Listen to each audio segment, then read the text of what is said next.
નમસ્કાર @વી માસ્ટર 76માં તમારું સ્વાગત છે। આજને વિજ્ઞાનમાં એસિડ અને તેની કસોટીઓ છે આપણે જોઈએ। એસિડ સ્વાદે ખાટા હોય, પછી એસિડ છે એને સ્પર્શ કરતાં દાહક અસર છે અનુભવે છે। જેમ કે આપણે લીંબુ છે, સંતરા છે, નારંગી છે, એમાં એસિડ રહેલું છે, એટલે આપણે ચાખીને પણ સ્વાદ છે એ લઈ શકીએ છીએ। એટલે એસિડનો સ્વાદ છે એ તો કે ખાટો હોય છે। એસિડ એ ભૂરા લિટમસ પત્રને લાલ બનાવે છે। 1 ભૂલ 2 લાભ આ એના માટેનું સૂત્ર છે।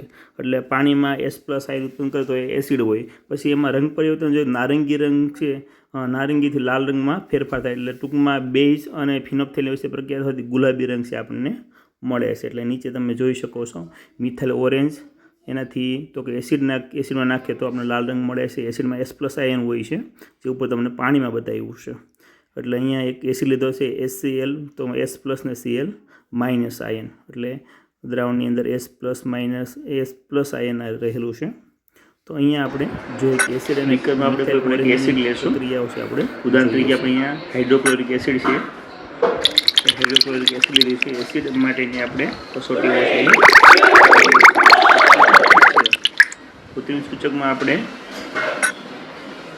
ત્યારે મિથાઇલ ઓરેન્જ લઈએ છીએ અને એસિડ સાથે પ્રક્રિયા કરીને કેવો રંગ આપે છે એ આપણે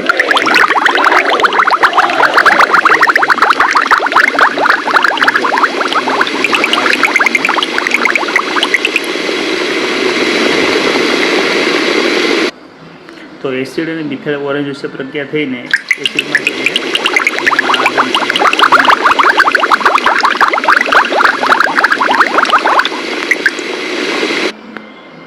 મિત્રો આપણે એક એસિડ લઈએ અને એસિડ સોલ્યુશનની અંદર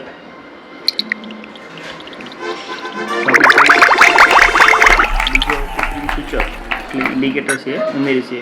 આપણે પેલા મિથાઇલ ઓરેન્જ લીધો તો હવે આપણે ફિનોપ્થેલિન લઈએ છીએ અને જોઈ શકીએ રંગમાં